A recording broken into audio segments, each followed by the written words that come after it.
កុំយករឿងតូចធ្វើជារឿងធំបើសិនជាអ្នកចេះបំរុងរឿងដែលធំឲ្យคล้ายជារឿងតូចបាននោះអ្នកគឺជាមនុស្សពិសេស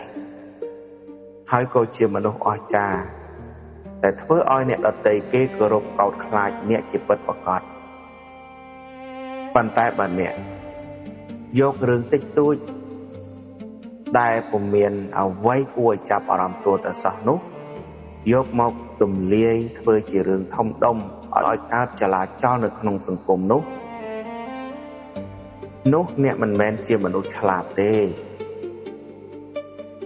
អ្នកត្រូវចងចាំថាមនុស្សដែលកាន់ការងារធំមិនប្រកាន់រឿងតូចតាចទេមនុស្សដែលចង់ធ្វើកិច្ចការងារធំមិនធ្វើឬក៏មិនប្រកាន់នៅកិច្ចការងារដែលកំពេចកំពុកឡើយ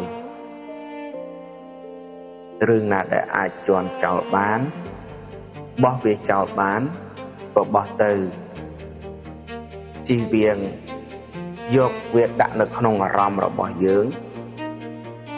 បង្កើតជារឿងស្មុគស្មាញបង្កើតជាបញ្ហាធ្វើឲ្យយើងបាត់បង់នូវភាពឆ្លាតនិងច្នៃប្រឌិតល្អនាំបង្ករោគនៅក្នុងខួរក្បាលរបស់យើងនាំឲ្យកើតបញ្ហាធំទៅដល់ថ្ងៃក្រោយ